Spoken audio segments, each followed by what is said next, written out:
menuliskan pendapat. Ya, biasakan menulis pendapat itu terstruktur. Satu paragraf itu isinya satu ide. Ya, misalnya kalian setuju. Saya setuju dengan pendapat ini. Kenapa kalian setuju? Jelaskan di kalimat-kalimat anak-anak kalimat berikutnya yang mendukung pokok kalimat. Ya. Jadi coba dulu dibaca itu pelajaran bahasa Indonesianya. Kalian belajar juga bahasa Indonesia kan? Ya kan? Atau dia induktif. Karena ini saya tidak setuju. Ya. Jadi begitu, ya. Jadi terstruktur. Jangan nanti dalam satu paragraf itu ada berbagai-bagai ide, ya. Menurut saya setuju karena ini, tapi bisa juga nggak setuju dalam kalimat berikutnya. Tapi dalam paragraf yang sama, itu jangan begitu ya. Jadi coba kalian menulis itu terstruktur. Ya. Satu paragraf, satu ide. Ya. Oke, itu mengenai homework PR-nya. PR-nya itu aku tunggu sampai jam 11.59 malam. Di minggu ketiga atau keempat apa ya? Aku lupa. Ada deadline-nya lagi. Ya, oke. Nah, sekarang kita share. Nah, ke sini. Ini pertemuan yang kedua ini kita bicara tentang ide, masalah, dan tujuan penelitian. Oke. Nah, sekarang coba aku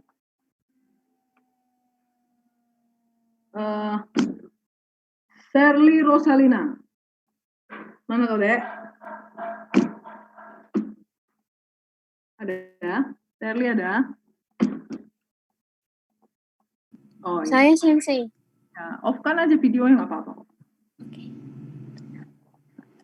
Jadi, aku coba diingatkan apa itu applied research. Definisinya ya, Sensei? Contohnya lah. Oh, contohnya. Yes. Kalau yang applied itu, setahu aku contohnya yang kemarin yang dibilang sama Poe, lumpur lapindo. Jadi ada masalahnya itu harus diselesaikan gitu, Sensei. Nah, kau contoh mulai sekarang. Apa cara penyelesaian lumpur lapindo itu? Ya, contohmu itu kan contohnya Poe. Oh iya. Kalau contoh aku ini pengaruh buruk antibiotik bagi tubuh manusia itu bisa nggak, Sensei? Aku yang tanya kau loh. Itu kan udah ada pengaruh buruknya. Nah, pengaruh buruk antibiotik itu harus diselesaikan gitu. Ya, kenapa terjadi pengaruh buruknya? Iya. Pintar. Oke. Sekarang ini Aurora Fitri. Namanya ini bagus sekali nih, Aurora. Mana Aurora? Ya, Sensei. Good. Nah, Sensei. Maaf Sensei, nggak bisa nyalain kamera dulu. Kameranya error. It's okay. Yang penting ada suaranya. Oke. Ya, yang penting ada suaranya. Ya. Apa itu penelitian deduktif? Secara deduktif. Penelitian yang secara deduktif itu yang step-stepnya dimulai dari teori, kemudian ke hipotesis, ke observasi, kemudian konfirmasi. Kalau yang secara induktif itu dimulai dari observasi aja dulu. Yang aku tanya. Oh, deduktif aja. Dari teori, Sensei. Yes, oke. Ya, terima kasih ya masih mengingat ya. Nah, sekarang ya. Oke. Jadi sekarang di pertemuan yang kedua ini kita bicara tentang ide, masalah, dan tujuan penelitian. Kalau di setiap sesi yang kemarin itu aku mengingatkan kalian tentang applied research, basic research, dengan ethical research. Nanti aku bicara sampai berapa lama ini? Sampai 11.10. Ini hanya satu tujuan. Apa? Mengenai tujuan penelitian. Ya. Mengenai tujuan penelitian. Nah, sekarang coba aku tanya dulu. Mana ini Reynaldo Mario? Hadir, Sensei. Yes. Ray. Apa tujuan hidupmu? Bentar.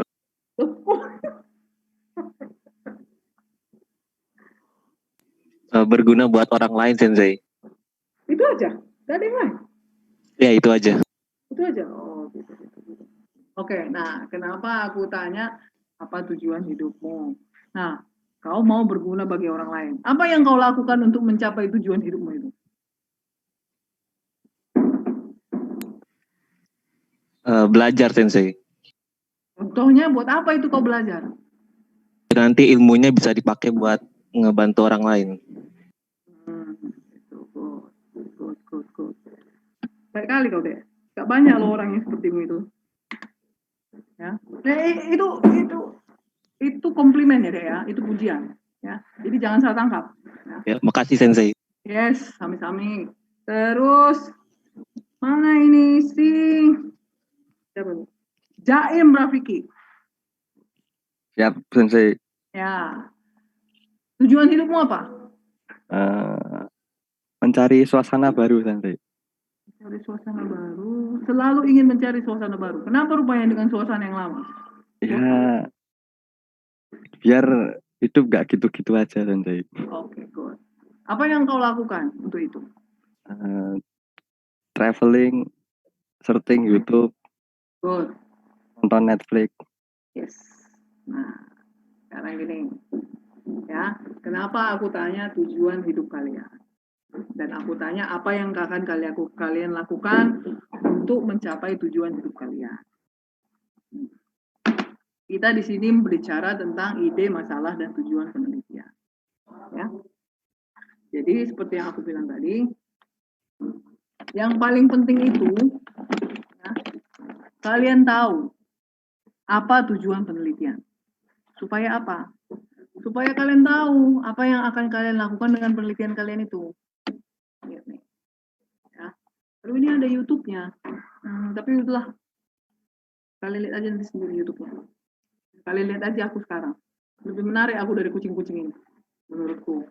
Jadi ada yang udah pernah nonton Alice in Wonderland, in the Wonderland. Coba kalian tonton sekali-sekali film ini. Ya, jangan pula nonton TikTok aja kerjanya. Ada yang suka TikTokan nggak di sini? Bilang aku aja. Hah? Wah, mana ini jawabannya? Tidak, Sensei. Tidak, Sensei. Tidak, Sensei. Ada, jangan bohong ah. Nggak salah loh TikTokan. Namanya membuat hidup happy. Nah, jadi Alice ini, ya, ini ceritanya ada di filmnya kok deh, ada filmnya. Ya, jadi dia ini berpetualang. Terus dia ketemu kucing, ya kan? Terus dia tanya nih sama si kucing, kemana aku mau pergi ya? Ke kiri atau ke kanan? Katanya sama si kucing. Terus, ya tergantung tujuanmu mau kemana. Aku nggak tahu, kata si Alice. Terus, ya kalau kau nggak tahu mau kemana, ya ke kiri atau ke kanan pun nggak masalah. Kalian mengerti? Ya. Jadi apa yang penting? Aku tanya tujuan hidup kalian apa, supaya kalian tahu mau kemana. Begitu juga dengan tujuan penelitian. Supaya kalian tahu apa yang harus kalian lakukan untuk mencapai tujuan itu.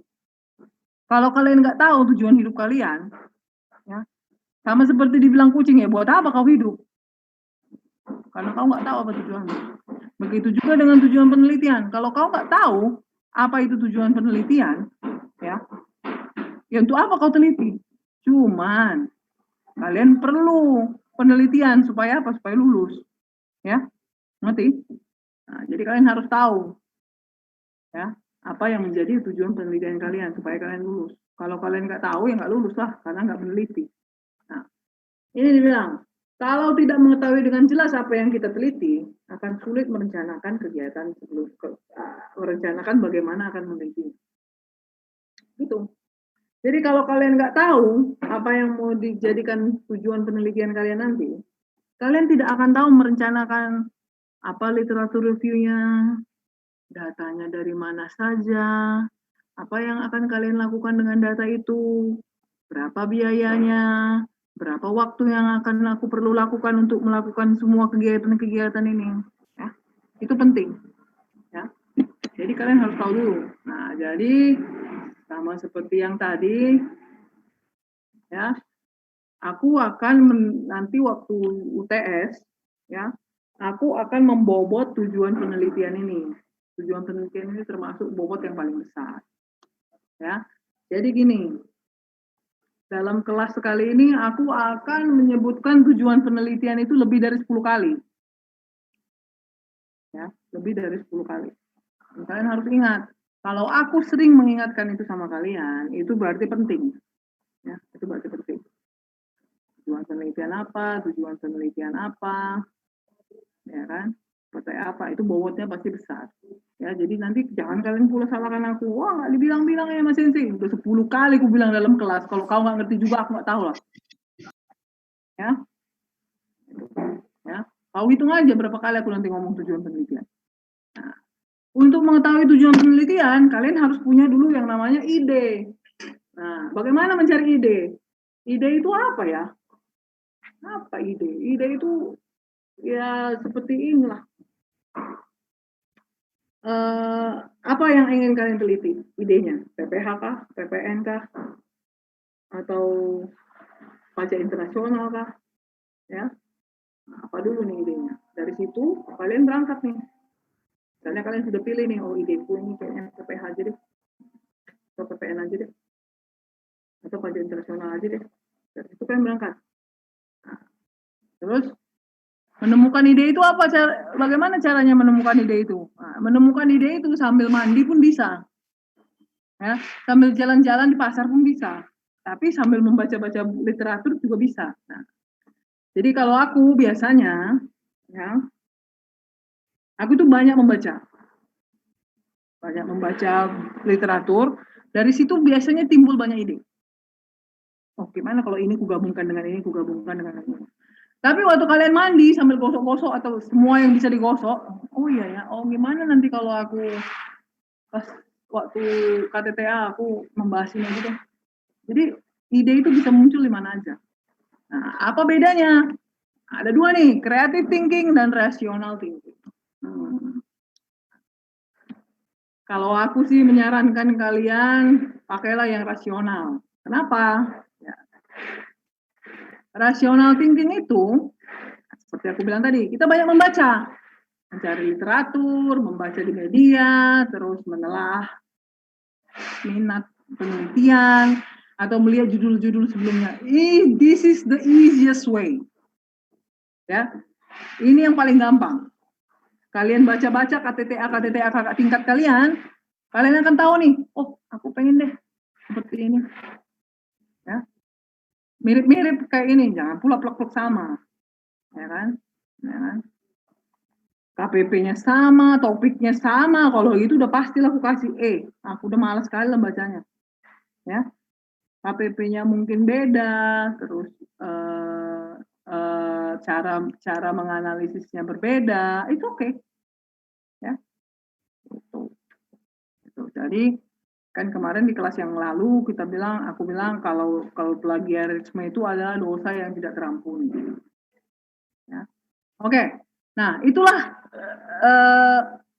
rational thinking.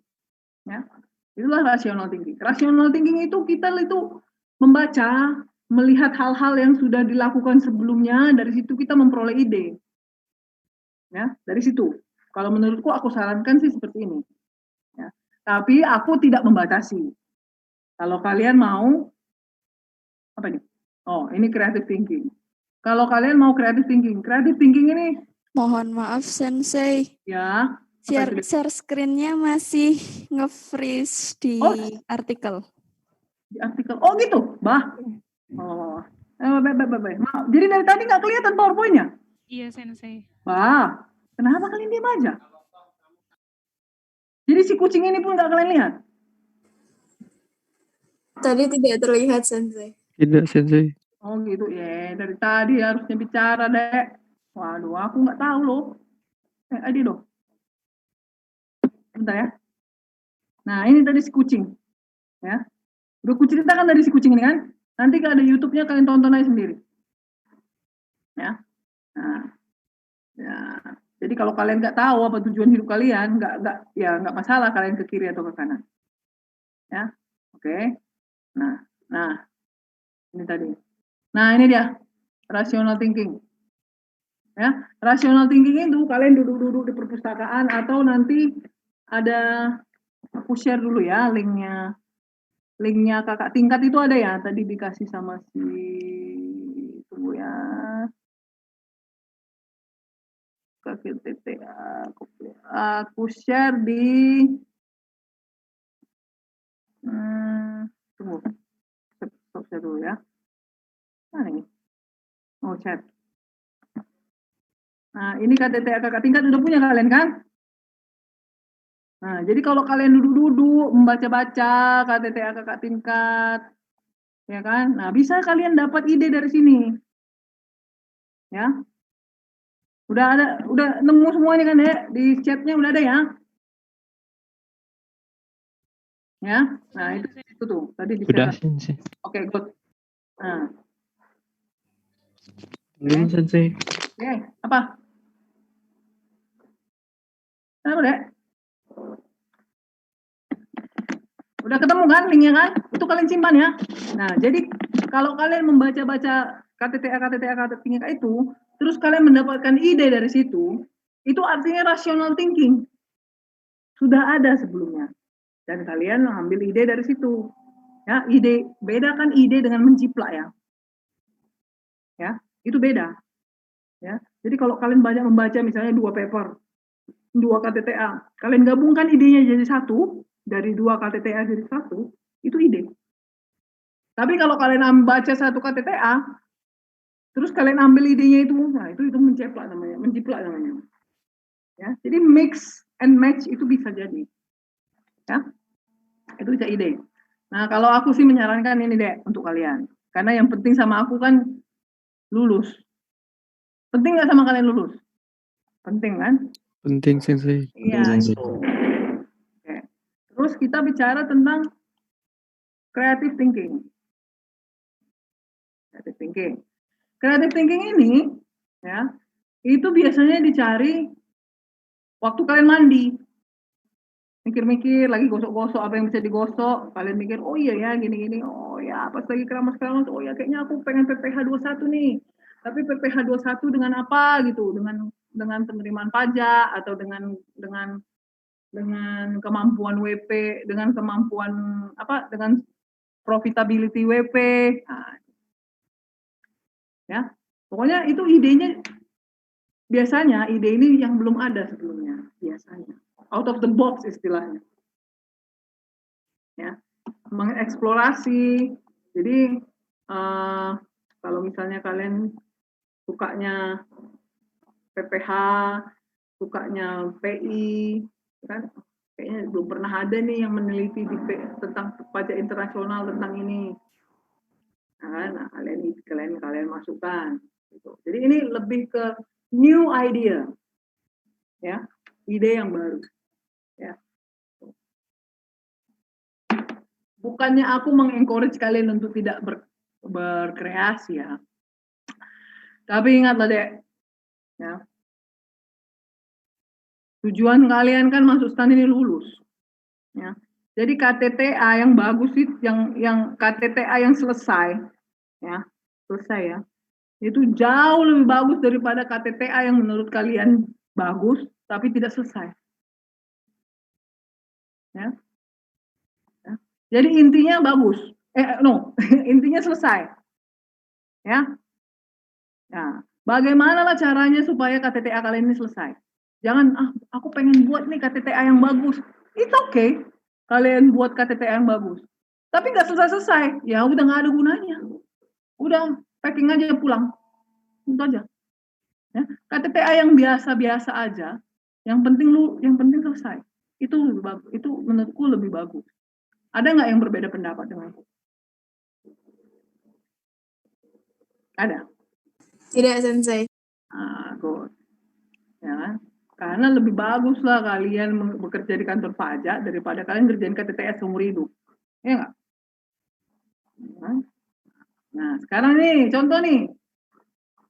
Ada nggak yang mau buat ide penelitian? Siapa nih? Ini aktivitas ini loh, ini aktivitas ini. Anissa, jangan ketawa-ketawa aja. Kau dulu apa? Saya dari dulu ingin membahas tentang UMKM, cuman belum tahu belum pasti idenya begitu loh Sensei.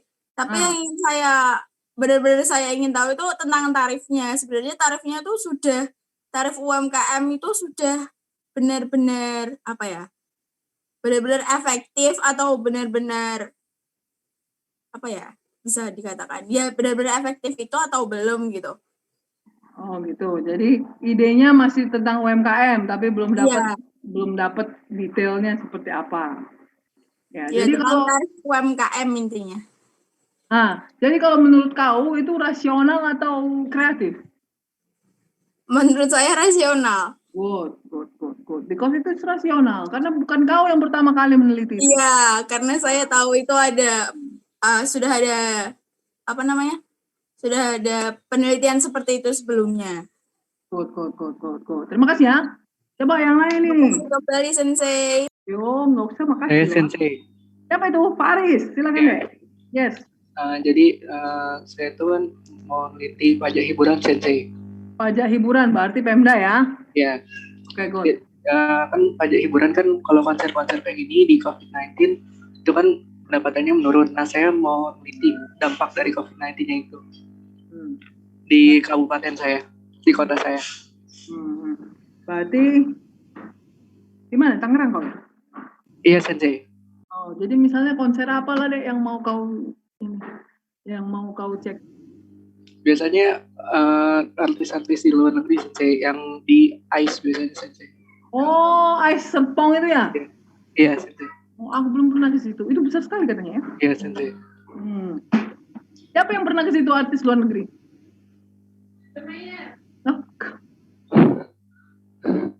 Blackpink kalau nggak salah Sensei. Blackpink Korea itu? Yeah. Oh, good. Oke, jadi good. Jadi menurut kau itu rasional atau kreatif? Rasional Sensei. Kenapa itu rasional? Karena datanya bisa diminta ke badan penerima daerah setempat Sensei. Bukan datanya deh. Jadi kalau rasional itu, ya, itu kita lihat dulu sudah ada belum pernah yang melakukan itu. Mungkin bukan di Tangerang, mungkin di Kelungkung. Idenya sama tapi tempatnya berbeda, ya kan? Tempatnya si G Semara Putri mungkin di Kelungkung atau mungkin di Cimahi, ya kan? Tempatnya si Elisa Van, betul kan? Di situ kan? Betul Sensei. Nah, itu jadi kalau memang sudah ada yang pernah melakukan itu, idenya sama, tapi topiknya sama, tapi tempatnya berbeda, cara penelitiannya berbeda. Misalnya, yang satu pakai statistik, yang satu pakai deskriptif. Nah, itu dia rational thinking, tapi idenya sama, sudah pernah ada yang melakukan. Ya, kalau creative thinking itu seperti ini nih. Jarang ide-ide yang baru. Aku juga nggak bisa mikirin tuh ide-ide yang baru seperti apa. Oh, misalnya gini. Misalnya, apa hubungannya penerimaan KPP Pondok Aren dengan situasi anak stan sekarang yang school from home? Ngaruh nggak? Nggak ngaruh kan? Karena kalian nggak bayar pajak. Iya kan? Tapi kalaupun misalnya ada, kalian cari-cari, ya which is aku sih nggak tahu ya ada nggak hubungannya, ya kan? Itu pernah dengar namanya out of the box. Bukan berarti itu tidak bagus. Jadi gini deh, inovasi itu datangnya dari creative thinking, ya, datangnya itu dari creative thinking. Jadi dulu orang itu tidak tahu apa namanya itu internet. Taunya hanya koran, biasalah media-media yang biasa. Ya, creative thinking itu pikir kenapa sih informasi itu terbatas jarak dan waktunya? Kenapa nggak kita buatkan aja real time? Apa yang terjadi di Amerika sekarang, misalnya Washington Post upload berita di Amerika, ya, upload berita di Amerika. Nah, si Grafta yang di Binjai sana bisa langsung tahu. Gimana ya caranya? Nah, itu creative thinking tuh. Ya. Jadi yang idenya sebelumnya itu belum ada, ya. Itu yang membedakan ya. Bisa ya, mengerti ya?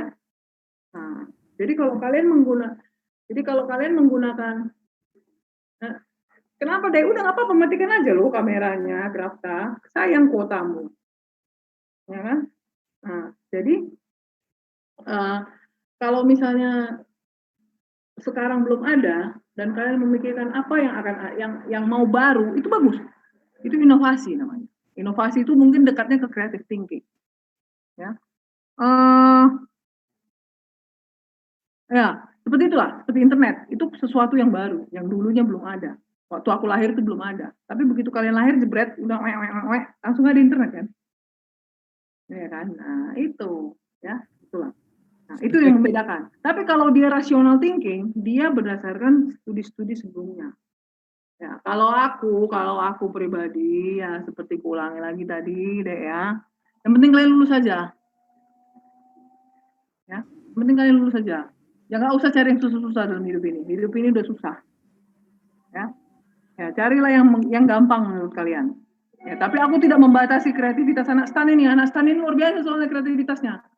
Ya. Kenapa? Aku tahu karena aku pun anak STAN. Sensei, izin bertanya, Sensei. Boleh. Nggak usah kau izin, nanya-nanya aja. Kenapa itu, Grafta? Sensei, kalau yang tadi soal rasional sama kreativitas, kalau misalnya kita terlanjur buat kreativitas kan, Sensei, ternyata setelah udah jadi, ternyata ada yang seperti kita juga, idenya, masalahnya, dan itu benar-benar tanpa kita sengaja gitu, Sensei. Jadi itu gimana, Sensei? Berarti itu kau kurang penelitian, kau kurang membaca. Kau googling lah, nak. Ya kan? Apa yang nggak ada di Google itu? Laki-laki, perempuan, semua ada. Apalagi kalau cuma ide. Iya kan? Nah, kau googling. Kalau misalnya punya, menurutmu ini kreatif nih, menurutmu ini sesuatu yang baru nih. Kau googling. Klik, Google. Ya kan? Ternyata udah ada ternyata udah ada di Merauke sana yang membuat ide yang sama. Itu mungkin aja terjadi. Atau bisa aja nanti ada di Australia sana membuat ide yang sama. Itu bisa aja terjadi. Ya.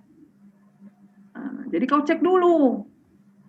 Nah, ya, cek dulu. Kau pikir ini kreatif, taunya enggak. Ya, kau cek dulu ya. Dipastikan dulu. Ya. Nah, tapi kalau misalnya dulu zaman-zaman belum ada internet, ya orang pun nggak bisa, yang di Washington sana yang bisa membaca Washington Post. Kalau kita di Medan cuma membaca SIP, apa SIP? Koran SIP apa Waspada. Nah, ya kan? Nah, nggak bisa kita baca Washington Post, tapi karena sudah ada internet, kita bisa baca Washington Post. Bisa baca Jawa Post. Ya kan? Oke? Mengerti ya? Jadi itu lebih dari ide sebelumnya sudah ada apa belum. Tapi aku tidak membatasi. Terserah kalian, karena kemampuan anak STAN ini luar biasa. Ya. Kalau kalian mau mencari ide yang baru, kreatif, dan ya tergantung dosen pembimbingnya juga sih. Ya. Kalau dosen pembimbingnya oke, silakan aja. Ya, aku tidak membatasi. Tapi kalau menurutku ya situ. Kalian tahu tujuan kalian ini apa. Yang penting tujuannya lulus, karya tulisnya selesai. Ya. Itu. Nggak usah susah-susah. Oke? Nah, terus masalah dan tujuan penelitian. Nah, kalian hitung ini, berapa kali aku dalam session ini bilang tujuan penelitian. Ya, tujuan penelitian, langkah awal dalam penelitian, itu apa aja? Yang pertama,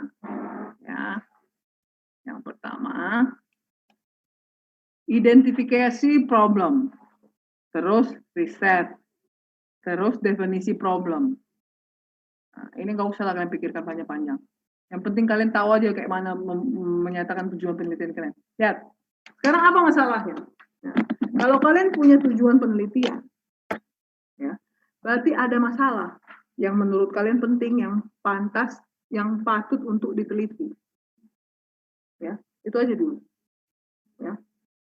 Masalah itu adalah situasi di mana ada celah atau kesenjangan antara keadaan ideal dengan keadaan aktual.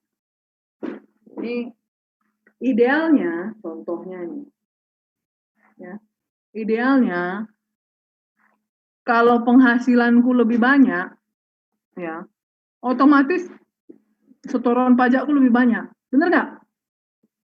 Idealnya seperti itu kan? Iya, Sensei. Kenapa? Karena kita kan tarifnya progresif, ya kan? Nah, terus misalnya nih si Arsita, ada kawan Arsita? Iya, Sensei. Nah, si Arsita nih, ya kan? Dia misalnya YouTuber, ya kan? Saingannya Atta Halilintar.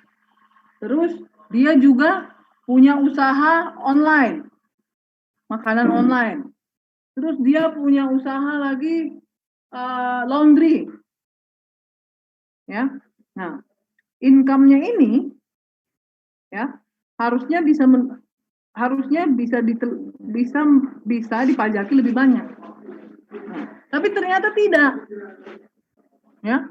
Tapi ternyata tidak. Dulu waktu si Arsita ini cuman YouTuber, pajaknya 10.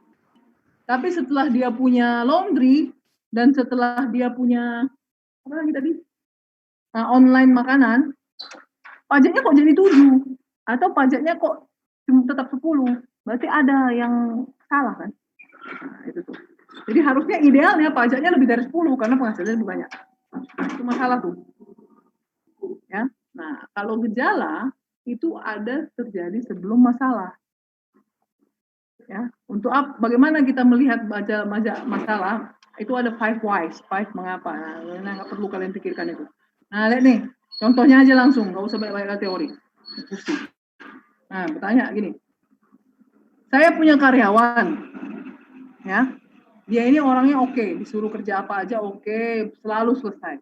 Terus tiba-tiba karyawan itu datang, saya mau resign, Pak. Kenapa kamu resign? Apa sebabnya?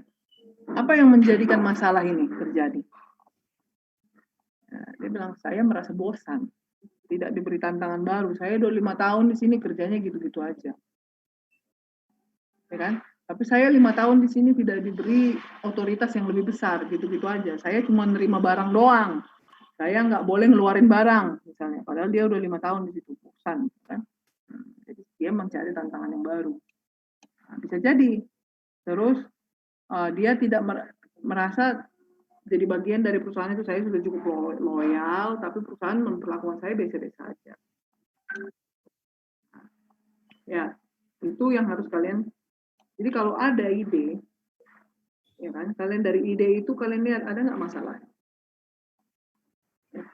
Dari masalah itu tadi gap antara keadaan sebenarnya dengan keadaan yang ideal. Terus pertanyaannya, kenapa terjadi perbedaan antara keadaan, kenapa income-nya si Arsita tadi malah lebih rendah daripada harusnya lebih tinggi? Ya kan? Berarti ada yang salah ini. Berarti dia ada penggelapan pajak kah? Atau memang ada fasilitas pajak yang dia gunakan? Ya kan? Nah, harus kalian tahu itu apa sebabnya. Ya. Oke? Nah, jadi begitu ya, cara berpikirnya itu seperti itu. Nah, terus nih misalnya nih, contoh masalah nih, yang paling enak nih, yang paling bawah nih. Penundaan penerbangan yang lama dan sering terjadi menyebabkan frustasi. Ya, bener nggak? Bener kan? Kalau ditunda penerbangan. Jadi gini deh, ya. Kalian aku kasih pilihan. Mau pulang kampung. Mungkin di kampung lagi kedukaan. Mungkin ada yang meninggal, mungkin ada yang sedang di ICU. Jadi kalau misalnya terlambat kalian tidak bisa ketemu, ya mungkin tapi mudah-mudahan jangan sampai terjadi. Tapi kan itu kan sering terjadi ya. Nah, itu kan sering terjadi. Itu keadaan yang cukup sering terjadi. Terus tiba-tiba udah telepon nih.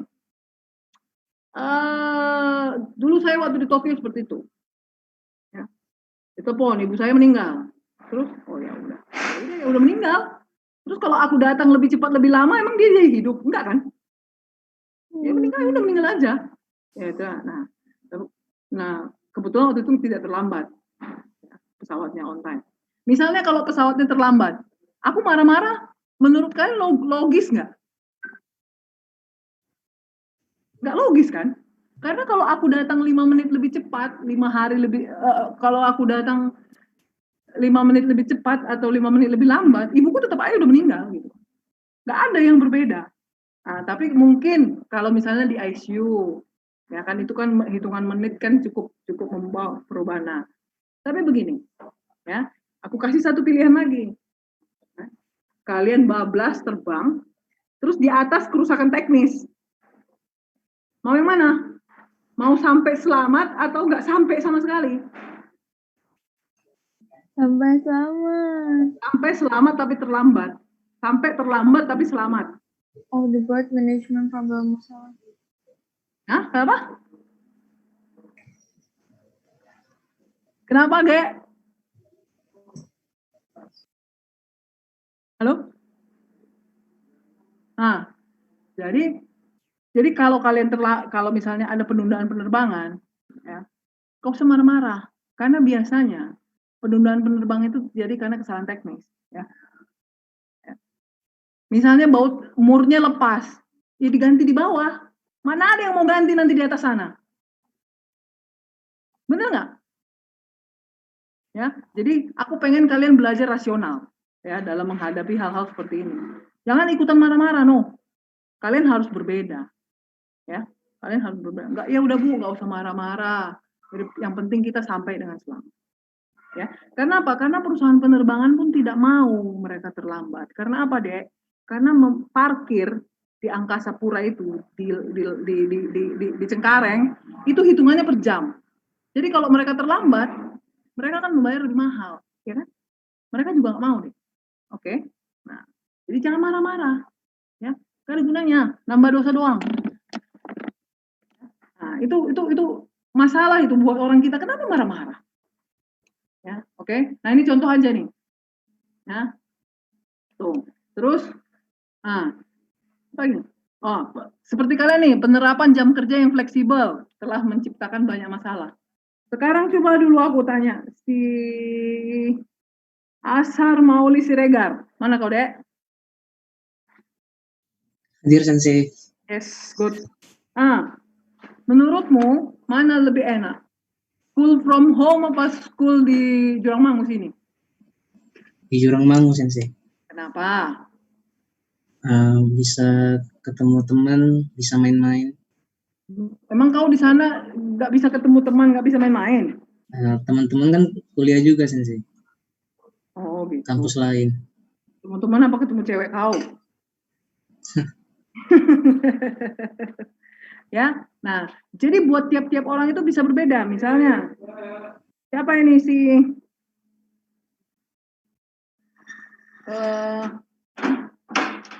Sofia Indah, mana, Dek?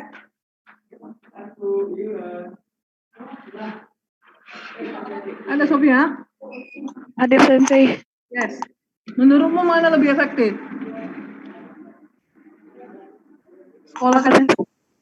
Sekolah begini atau sekolah di kampus?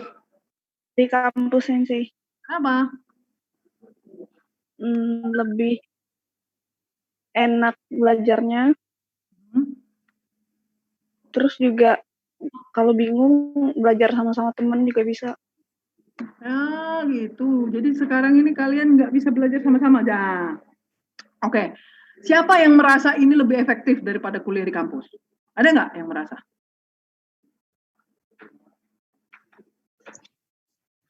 Nggak ada. Ayo, Sensei. Aditya, kenapa itu, Dek? Waktu semester kemarin sih, Sensei. Karena kalau misalkan di STAN kan semester 4 tuh katanya yang paling susah kan, Sensei. Dan dengan kami di rumah itu, kami bisa open book ketika ujian. Terus? Jadi bisa membantu itu, Sensei.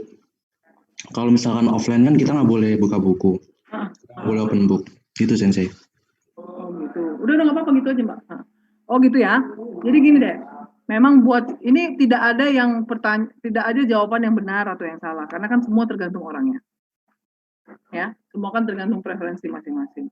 Mungkin buat si Arsita akan berbeda dengan Mas Arif Prasetya, akan beda dengan Renanda, itu ya, tergantung ini masing-masing.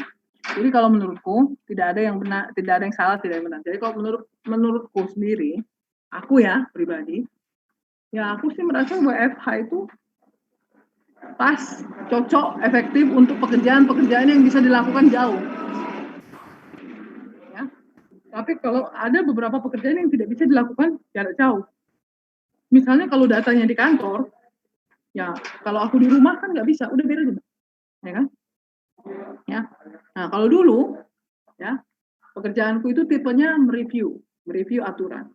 Mereview aturan itu aku bisa lakukan di mana aja, di rumah, ya sambil duduk-duduk juga bisa. Dari mana-mana lah bisa lakukan. Tapi kalau sekarang tipe pekerjaanku itu berbeda. Karena banyak data, jadi aku datanya itu harus hanya ada di kantor, jadi aku harus di kantor, ya. Jadi itu tergantung pekerjaan yang kalian lakukan sekarang. Nah, jadi kalau soal belajar ya itu tergantung orangnya masing-masing. Oke, nah terus dari masalah ke topik penelitian. Nah ini topik ini itulah tujuan penelitian. Ya. Nah, kalian misalnya nih, kalian tertarik PPN, tertarik PPH, tertarik pajak internasional, ya. Misalnya nih, si Audrey, mana kau dek? Good. Nah, Audrey kira-kira nanti boleh berubah, ya. Tertariknya apa KTTA-nya? Good, antara PPH dengan PPN. Nah, sekarang misalnya PPH nih deh. Ya. PPH itu apakah seluruh PPH atau ada PPH yang ingin, ataukah ada PPH yang spesifik yang ingin kau riset? Misalnya PPH 21, PPH pasal 4 ayat 2, atau PPH yang mana?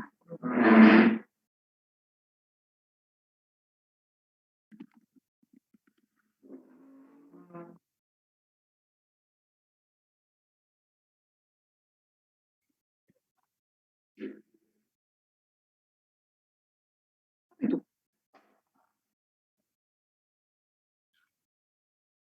Oh, PPH Botpot, PPH pasal 21. Nah, jadi begini, kenapa aku tanya tadi si Audrey? Ya, kalau misalnya tertarik pada PPH, ya, bentar ya, ada yang masuk ini. Ya.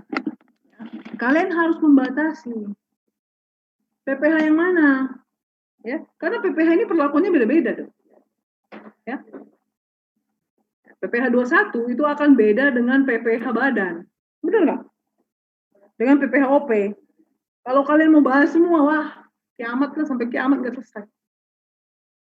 Ya. Nah, jadi kalian harus konsentrasi apakah PPH OP, ya, atau PPH badan, atau PPH 4 ayat 2, atau PPH 21. Misalnya kalian mau bicara tentang objek PPH.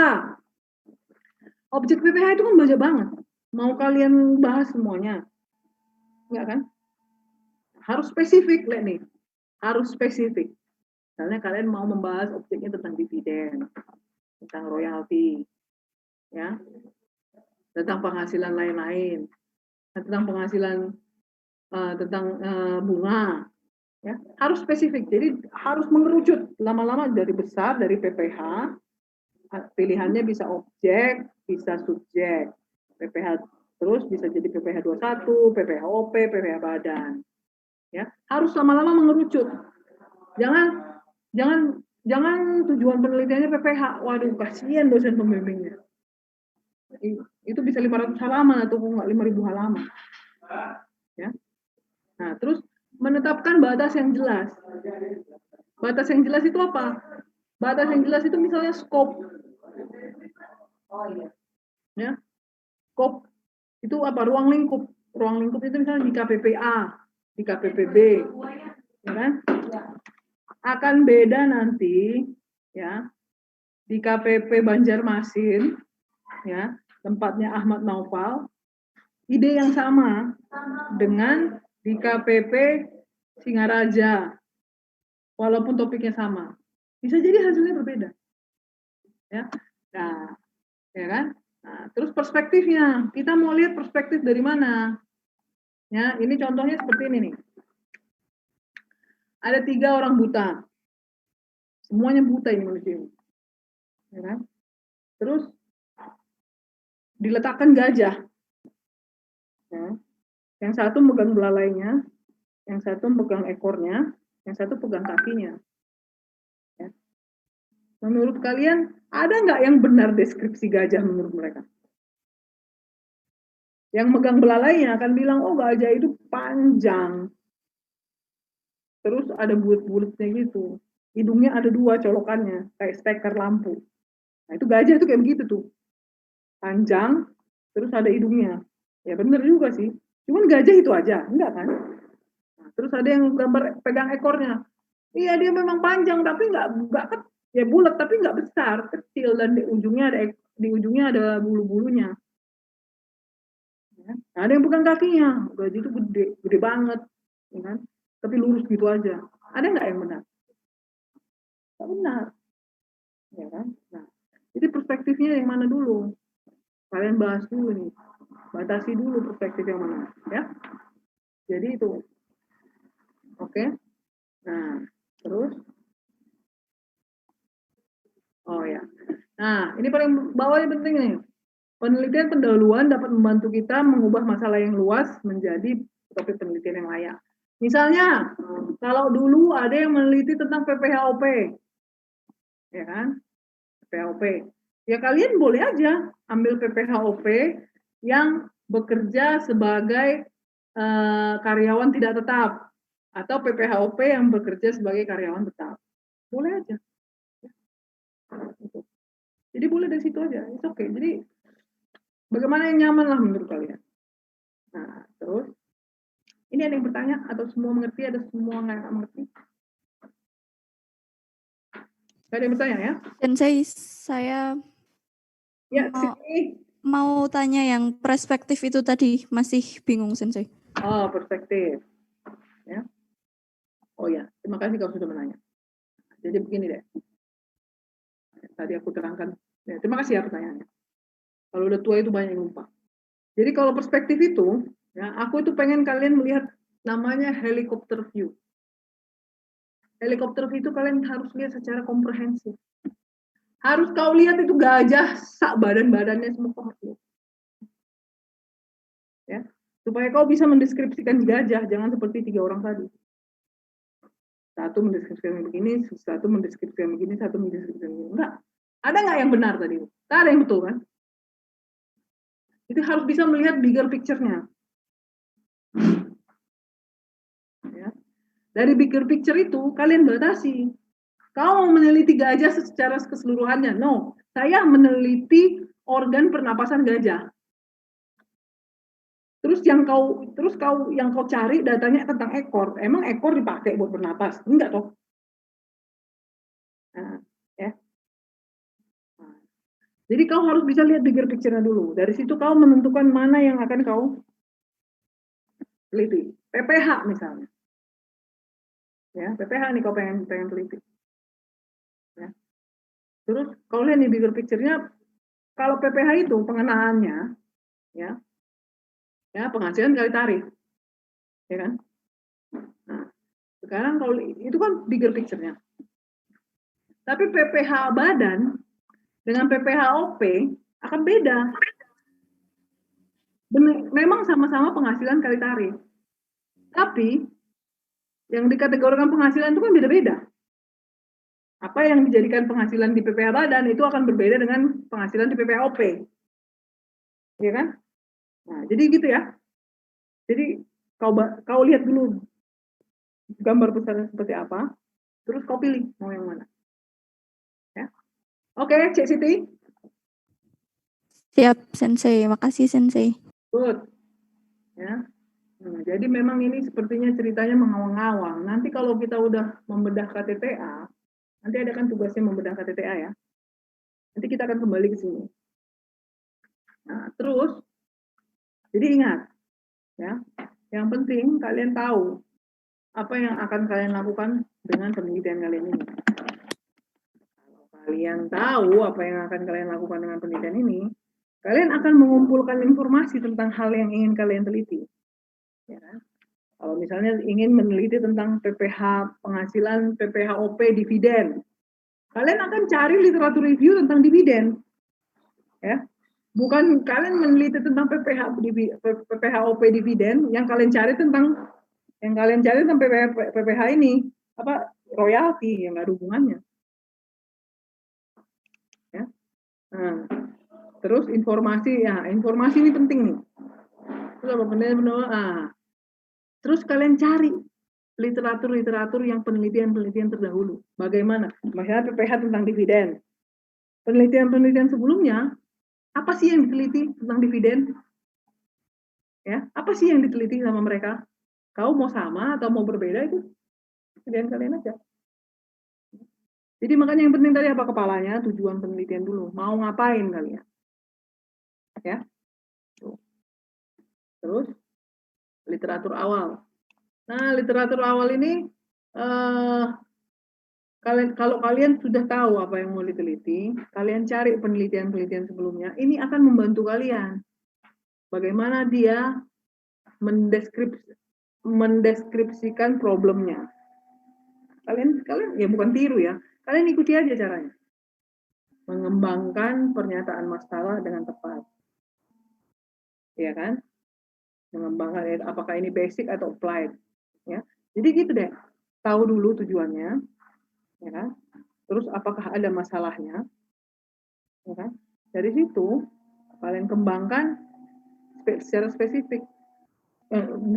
Kalian ambil topik yang lebih spesifik supaya apa? Kalau terlalu lebar nanti bisa kemana-mana. Ya. Nah, apa ini? Pertanyaan penelitian. Nah, pertanyaan penelitian ini nanti kita lihat contohnya apa. Nah, pertanyaan penelitian ini akan mempengaruhi topik-topik apa yang akan kalian baca. Kalau misalnya tentang dividen, ya pilihlah buku penelitian-penelitian tentang dividen. Terus desainnya. Ya, desain penelitian itu maunya seperti apa sih penelitian ini? Bentuknya. Terus aksesnya. Data dividen itu ada nggak? Bisa nggak diambil? Terus pendekatan sampelnya. Apakah mau kuesioner atau kalau mau data sekunder, macam-macam lah itu. Ya, itu akan mempengaruhi pertanyaan-pertanyaan penelitian. Nah, ini nggak usah dipikirkan. Eksploratoris ini nggak penting ini. Langsung aja kita ke sini. Nah, eksplorasi artinya apa? Nah, lihat nih. Dua-dua si Saunders dan si sekarang itu bilang eksplorasi. Eksplorasi itu, jadi begini nih. Jadi tentang masalah yang kalian pilih ini, tidak banyak yang diketahui. Jadi belum banyak pengetahuan. Belum ada, tapi tidak banyak penelitian-penelitiannya. Ya. Aku sih tidak menyarankan ini. Ya. Ini akan susah. Ya. Ini topiknya pasti yang udahlah nggak usah lah. Ya. Yang penting selesai aja KTTA-nya. Ya kan? Ini akan susah. Ya. Karena literaturnya belum banyak. Orang yang meneliti ini belum banyak. Ada tapi tidak banyak. Nah, ini topiknya kompleks, terdapat ketidakjelasan. Ya kan? Ada, tapi nggak jelas juga hasilnya. Penelitian yang terdahulu. Nah, sekarang yang deskriptif. Ya kan? Memungkinkan peneliti mengumpulkan data. Nah, ini lebih gampang nih.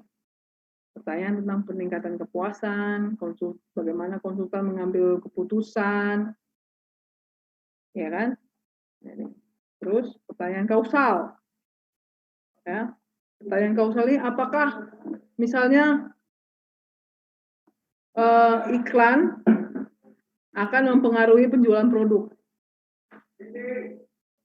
Harusnya kan mempengaruhi ya, semakin banyak iklannya, orang semakin mengenal brandnya. Tapi ya bisa nggak ini nggak juga? Ya mungkin bisa aja nggak. Kenapa ya? Mungkin orang yang nggak suka aja sama produknya. Iya kan? Nah, misalnya nih, gini nih, Dulu itu kalian kan tahu kan namanya Toyota Kijang. Ya. Jadi Toyota Kijang itu, ya itu hanya ada di Indonesia, di Thailand, di Indonesia.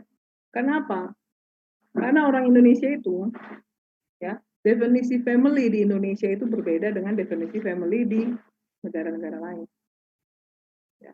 Kalau kita, ya mungkin sama lah, semua orang Batak, orang Jawa, orang-orang yang lain, ya kan? Bentar, Dek, siapa itu, Dek? Ya kan? Ya.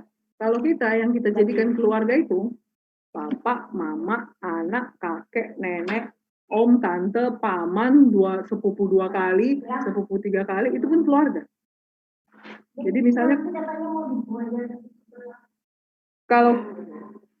kalau kita arisan, ya kan, itu rame banget, ya kan? Oh ini siapa ini? Oh ini kakek dan nenek kita, kakak adik. Wah itu udah. Ya. Tapi buat kita orang Batak itu biasa. Ya mungkin buat orang Jawa juga begitu kan? Iya. Ya. Tapi kalau di Eropa atau di Jepang, yang termasuk dalam family itu ya bapak, mama, ibu, bapak, anak, kakek nenek, udah itu aja. Jadi lebih sempit. Nah, apa hubungannya dengan Kijang? Ya, di negara-negara seperti itu, ya mungkin ada hal-hal yang lain yang mempengaruhi. Tapi Kijang itu kemarin melakukan penelitiannya begini. Orang Indonesia itu nggak suka mobil kecil. Karena nanti dipikir pelit. Nggak boleh nebeng. Ya kan? Nggak boleh nebeng nih. Nah, tapi kalau orang di sana, mereka mikir, ya udah ngapain banyak-banyak. Ngapain 7-seater? Kalau 5-seater aja bisa. Nah, tapi kadang-kadang ada juga dipengaruhi mungkin kalau 7-seater cc-nya lebih banyak. Ya kan? Dibanding 5-seater. Jadi kultur itu mempengaruhi satu produk. Ya. Nah sekarang lihat aja, ya. Sekarang lihat aja. Banyak nggak orang yang suka ini mobil city car yang 5-seater yang di Indonesia atau 4-seater? Apa yang kecil? Karimun. Ada juga kan? Karena apa ya? Mungkin budgetnya tidak memenuhi untuk membeli Kijang. Tapi lihat itu Avanza. Tetap aja 7-seater kan, 7 dia kan. Nah, gitu. Jadi gitu ya. Jadi ada kadang-kadang iklan itu belum tentu mempengaruhi penjualan. Itu tergantung juga selera pasarnya. Mau kau iklankan jor-joran, kalau pasar nggak selera aja. Ya. Oke. Nah, itu kalian hati-hati. Ya, nah, lihat nih. Terus pertanyaan penelitian nih, contohnya. Kalian mau buat ide merekrut pegawai melalui internet. Kan lebih murah daripada pasang iklan kan di koran. Ya kan? Terus sekarang kalian tanya sama diri kalian sendiri. Efektif nggak? Apakah orang Indonesia ini melek internet nggak? Ya nggak ngaruh. Kalau misalnya orang Indonesia lebih suka baca koran, kalian iklannya di internet, ya nggak ngaruh. Ya. Nah, terus contohnya kupon supermarket sebagai promosi. Kalian belanja di Indomaret dikasih kupon. Apakah dengan kupon itu kalian akan belanja lebih banyak atau enggak? Ada aja. Kalau aku tak mau simpan-simpan kupon aja. Tak tahu itu kapan mau kupakai lagi. Ada yang begitu. Tapi ada yang suka kumpul-kumpul kupon. Ada nggak? Minta lah. Ada kan? Nah jadi tergantung. Ya deh ya. Nah itu loh. Oke? Nah itulah pertanyaan-pertanyaan penelitian. Lagi. Sensei mau tanya. Boleh. Ya, misalnya kita melakukan survei dengan mengajukan pertanyaan ke responden itu, apakah kemampuan responden dapat mempengaruhi keakuratannya, Sensei? Oh iya. Maksudnya? Nah. Oh iya. Terus? Maksudnya dalam mencari responden itu kita harus cari yang udah memiliki kompetensi di bidangnya atau gimana, Sensei? Nah, sekarang tergantung dulu nih. Apa yang kalian akan ajukan di dalam kuesioner? Karena pendidikan dari responden akan mempengaruhi jawabannya. Jangan yang rumit-rumit. Jadi misalnya, ya kan, kau kasih pertanyaan yang rumit-rumit. Ya kalau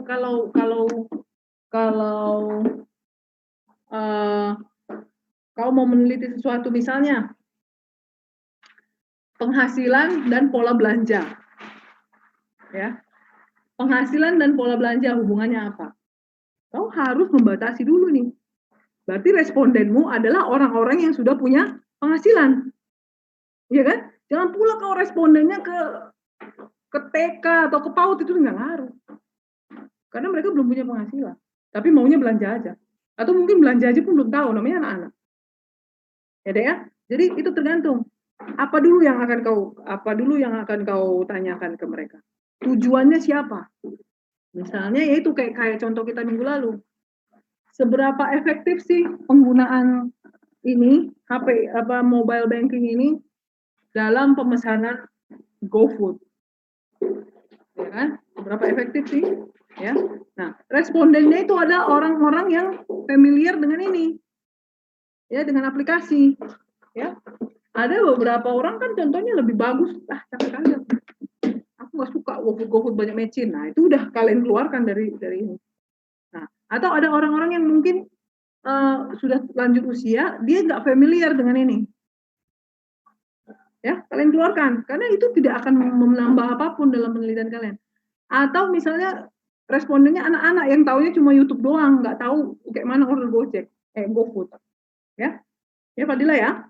Jadi kau harus tahu dulu segmenmu siapa dengan penelitian ini, supaya kau mendapatkan feedback yang bagus. Ya. Oke. Ya, makasih Sensei. Nah, misalnya kalau tadi kau, saya juga mau tanya, masih berkaitan dengan pertanyaannya Fadila. Saat kita melakukan penelitian itu kan respondennya itu misalnya pertanyaannya itu bisa didapetin dari jawabannya itu bisa didapetin dari internet atau dari buku. Bagaimana kita harus menyikapi keakuratan data yang kita dapat? Responden. Ini gimana? Ya. Misal pertanyaan, kita kan memberikan pertanyaan pada responden melalui Google Form atau apa. Kita ingin mengukur pengetahuan mereka tentang itu. Tapi itu bisa dicari di internet. Jadi seperti kayak nggak jujur gitu loh Sensei jawabannya mereka. Karena itu dipengaruhi mereka. Gitu. Mereka taunya saat dia tahu pertanyaan itu baru dicari. Nggak yang langsung dijawab gitu. Itu kan bisa dibilang datanya, hasil datanya nanti agak tidak menunjukkan keadaan yang sebenarnya. Nah, kalau kita meneliti, menghadapi hal tersebut itu kita harus bagaimana menyikapi datanya. Oke. Nah, jadi begini deh, ya. Mendesain kuesioner yang baik itu, ya, itu susah. Ya. Makanya kuesioner itu kadang-kadang kan cuma bentuknya range, berapa penghasilan Anda, berapa usia Anda, itu kan dia nggak perlu lihat di internet. Ya. Nah, atau setuju, sangat setuju, tidak setuju, ya kan? Nah, desainnya itu seperti itu. Jadi tidak memberikan ruang bagi responden untuk cheating. Ya kan? Kalau misalnya Nisa ditanya ini, kan? Menurut Nisa, WFH itu lebih efektif daripada WFO. Ya. Sekolah di kampus, di rumah lebih efektif daripada di kampus. Harus kuliah internet untuk menjawab itu, enggak? Enggak. Nah, itu berdasarkan pengetahuanmu langsung. Ya. Jadi mendesainnya jangan kita beri ruang. Makanya kan lihat aja bentuk-bentuk kuesioner. Dia misalnya range, berapa usia Anda. Misalnya, apa jenis kelamin Anda? Dia kan nggak harus lihat dari internet. Ya kan? Nggak pakai mikir pun. Nah, jadi mendesainnya itu seperti itu deh. Untuk mencegah bias. Ya. Nah, untuk mencegah bias. Jangan pula kau tanyakan, apa definisi applied research di kuesionermu? Ya nyontek dulu lah dia. Ya kan? Nah, jadi jarang sekali. Lihat aja desain-desain kuesioner itu seperti itu. Ya. Dia tidak memberikan ruang kepada responden untuk ini. Jadi desain pertanyaan itu penting. Ya. Jadi jangan pula kau tanya nanti apa itu definisi aset di situ di kuesioner. Wah ya udah beda lah. Itu bukan pertanyaan, itu ujian. Itu bukan kuesioner ya, EDF. Jadi desainnya itu biasanya range yang sudah dia tahu. Umurnya, jenis kelaminnya, jenis penghasilannya, belanjanya, ya kan? Oke. Izin bertanya. Baik, Sensei, terima kasih. Siapa itu? Dinda, yes. Apa itu, Dek? Tadi kan pertanyaannya itu kan tergantung sama respondennya itu tuh pendidikannya gimana kan. Nah, tapi kalau misal kita itu respondennya itu wajib pajak, dia itu sebenarnya itu pintar, dia ngerti pajak itu gimana. Nah, karena dia pintar, dia tuh malah kayak menutupi biar yang kita tanyain itu dijawabnya itu gimana ya? Kan biasanya wajib pajak itu takut sama dikenai pajak kan. Nah, dia ngerti bakal dikenai pajak. Nah, makanya dia kayak menutupi gitu. Jadi bagaimana ya, Sensei? Ya. Jadi begini, ya, sama seperti yaitu kalian tidak bisa. Jadi yang harus kalian ambil itu apa yang dia tulis di situ. Tidak bisa kalian memprediksi sebenarnya dia bohong. Ya mungkin dia betul-betul bohong, tapi sampai kalian bisa membuktikan, kalian hanya boleh mengambil apa yang dia tulis di situ. Paham ngerti? Ya. Ya. Gitu. Jadi gini, misalnya memang benar itu. Jadi misalnya ada penelitian tentang tingkat kecerdasan wajib pajak dan setoran pajak dan tingkat kecerdasan wajib pajak dan kepatuhan. Ada yang bilang semakin cerdas WP-nya, dia akan semakin patuh. Alasannya apa? Karena dia paham fungsi pajak itu apa. Ya, itu satu. Itu teorinya seperti itu. Dan dia paham kalau dia bayar pajak, nanti kalau aku sakit BPJS-nya lancar, anakku sekolah bisa bagus, itu ada yang cerdas seperti itu ada alasannya seperti itu. Nah, tapi ada juga yang tadi seperti dibilang ini, ya kan? Makin pintar dia minterin orang pajaknya, ada kan? Iya, jadi dia bisa menyembunyikan. Kenapa Dinda? Tidak Bu, tidak Sensei. Kenapa? Putus deh. Tidak apa-apa. Sensei lanjutkan. Oke. Nah, jadi dia semakin pintar ngakalin orang pajaknya. Jadi misalnya nih, ya kan? Misalnya Juan Martin, ada kau Dek? Hadir Sensei. Tuh. Ya kan? Mana Medan aman? Aman Sensei. Tuh. Ya. Jadi misalnya si Juan Martin ini, ya kan, pintar lah dia, Nastan nggak mungkin nggak pintar. Ya. Terus dia punya penghasilan YouTuber, ya kan? Terus dia jual lagi martabak online. Terus dia punya lagi usaha laundry. Ya. Menurut kalian setoran pajaknya harusnya lebih tinggi apa lebih rendah? Juan? Lebih tinggi. Si Juan aku tanya. Lebih tinggi Sensei. Lebih tinggi menurutmu kan?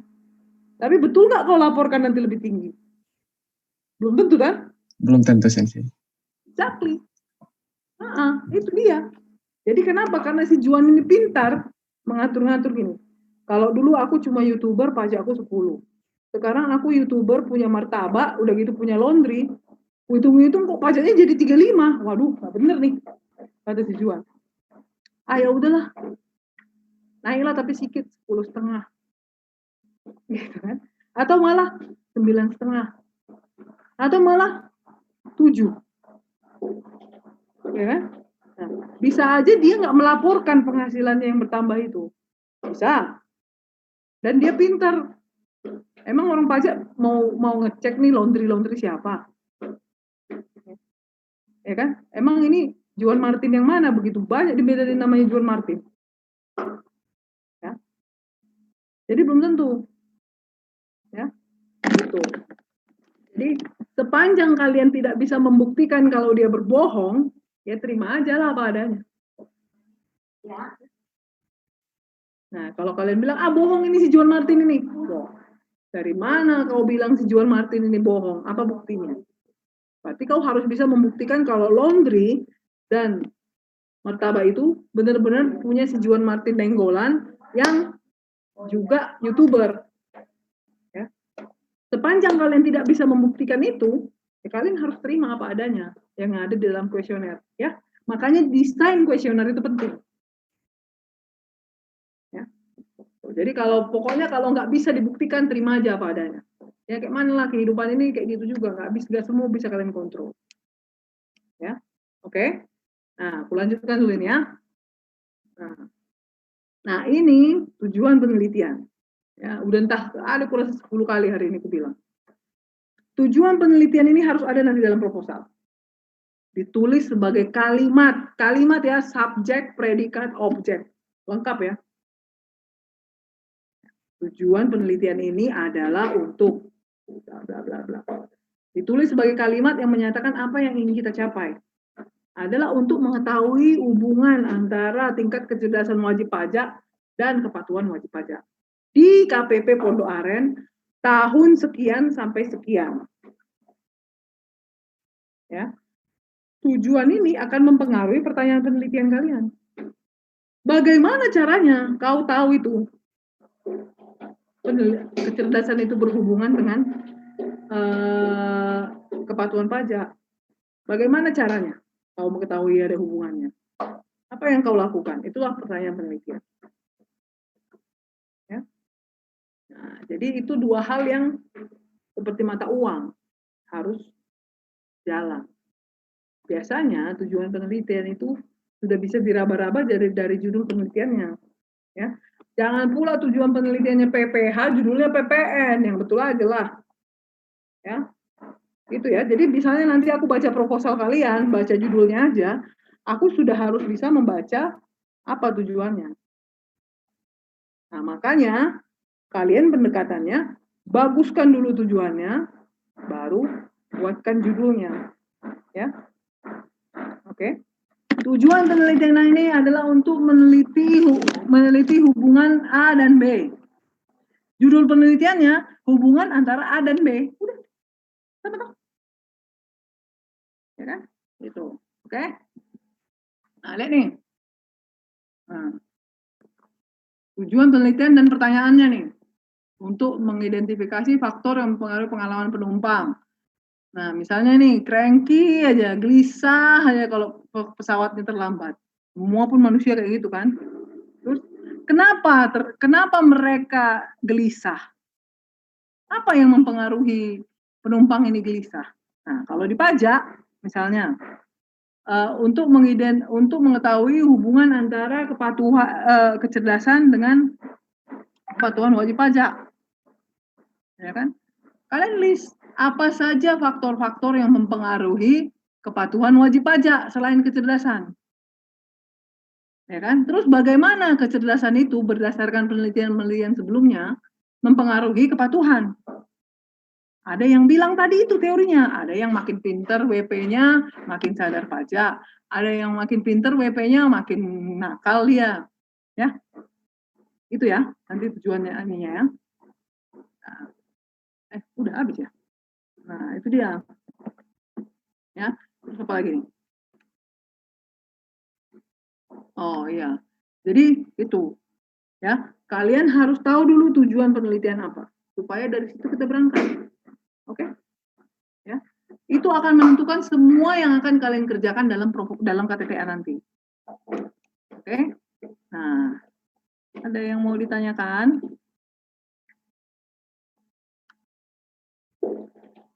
Oke. Sensei. Ya. Mau tanya. Siapa itu? Dari Raden Rara Sensei. Oke. Kalau dari hasil survei itu kan gimana ya, bisa dibilang kecil kali suaramu, Dek. Maaf, Sensei. Kalau dari hasil survei, apa udah jelas Sensei? Ya, udah. Kalau dari hasil survei itu kan sangat mungkin ada bias. Betul.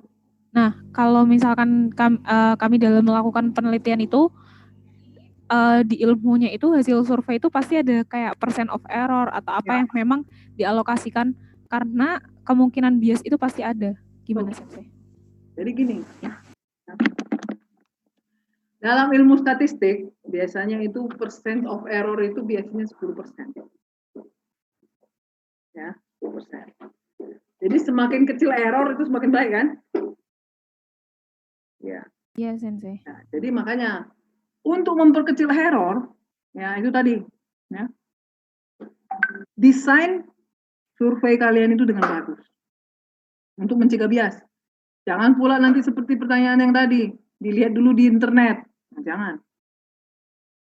Nah, desain yang bagus kuesioner kalian. Ya.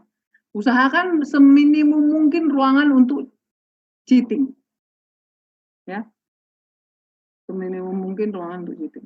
Nah, kedua, ya, tentukan siapa segmennya. Ya. Kalau seperti tadi tuh, seperti online food, ya. Ya, generasi-generasi kalian lah yang biasa dengan ini. Ya kan? Nah, jangan pula nanti respondennya anak-anak kecil atau orang-orang tua. Nah, kalau itu udah nggak nyambung, Blas. Ya. Jadi desain dan tentukan segmennya. Nah, itu akan memperkecil error. Nah, masalah dia jujur apa nggak jujur itu udah nggak urusan kalian. Seperti aku bilang tadi. Ya, Dek. Berarti error itu tetap dipertimbangkan maksud saya, Sensei? Oh, tetap harus, nggak ada yang nggak error, Dek. Oke. Cuman Tuhan lah yang nggak ada salahnya. Iya, Sensei, siap. Makasih, Sensei. Ya. Tapi error yang bisa diterima itu sampai berapa? Marginnya ada.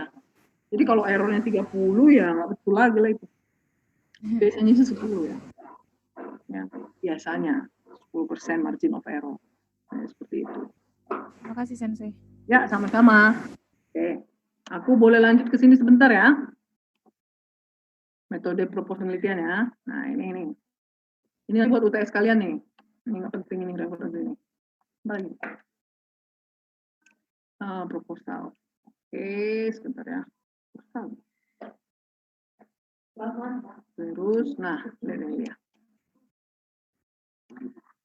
Nah, kalian sebelum mendesain proposal harus tahu masalah yang diteliti. Ya, itu ya tujuan penelitian. Lagi-lagi tujuan penelitian. Kalau sudah tahu apa tujuan penelitiannya, baru buatkan pertanyaan-pertanyaan berikutnya. Metodenya apa? Ya. Terus berapa lama aku akan mengerjakan ini? Ya ingatlah tadi. Yang penting selesai, ya. Nah, terus biayanya bagaimana? Nah, jadi lihat ini begini. Tadi di kelas sebelah ada yang bilang, saya udah punya nih beberapa topik. Bagaimana ya cara menentukannya? Biasanya pakai matriks. Topik 1, 2, 3. Nah, terus kita tanya di sini. Ya kan? Metodenya apa? Kalau kita mungkin pakai metode deskriptif atau berdasarkan teori atau berdasarkan data, mana yang paling memungkinkan, yang memudahkanmu? Kalau aku sih memilih yang mudah-mudah aja. Ya kan? Terus durasi penelitian, mana yang paling singkat? Terus biaya, mana yang paling murah? Nah, jadi kalau ada nanti satu topik yang checklistnya positif semua, yang bagus semua, ambillah yang itu. Tapi kalau misalnya, ya, kalau misalnya biaya tidak masalah bagi kalian, ya, misalnya biaya nggak masalah, yang penting selesai.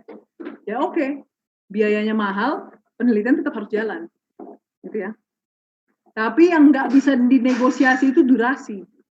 Jangan, nggak ada masalah nih dengan durasi. 10 tahun lagi lah aku setor KTTA-nya, bah. Itulah aja lah, ya. Jadi kalian harus tahu prioritasnya yang mana. Yang tidak bisa dinegosiasi itu durasi. Kalau bisa secepat mungkin. Yang masih bisa dinegosiasi itu mungkin biaya. Setiap orang kan berbeda-beda ya prioritasnya.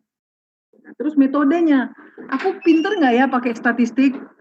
Nggak bisa. Terus datanya susah nggak ya dicari? Nah, jadi gini aku bilang, kalau begitu kalian datanya sudah nggak ada, ya ganti aja. Ya. Jangan berkutat di tempat yang sama. Ya. Pokoknya harus ini judulnya, tapi datanya tak ada. Ya. Wassalam lah itu. Ya. Begitu kalian mentok data, ganti. Oke? Ya, jangan. Jadi kalau memang hambatannya data, aku pikir sih dosen pembimbing akan mengerti. Dan dia tidak akan dia tidak akan memaksakan, ya. Gitu. Ya. Terus jadi ya, ini yang penting. Dari mulai tujuan, kalian buat matriksnya. Mana yang visible, mana yang memungkinkan untuk kalian kerjakan. Dan ingat, ya, waktu kalian terbatas. Tenaga kalian pun terbatas. Pekerjaan kalian kan bukan KTTA aja. Pelajaran kalian kan banyak. Ujian pun banyak. Ya kan, belum lagi nanti kalau school from home ini disuruh cuci piring lah, disuruh antar adik lah, ya kan? Nah, itu harus kalian pertimbangkan ya. Ya. Jadi ingat, sekali lagi aku ingatkan KTTA yang baik, KTTA itu lebih bagus yang selesai daripada yang bagus tapi tidak selesai-selesai. Yang penting selesai. Ya. Oke.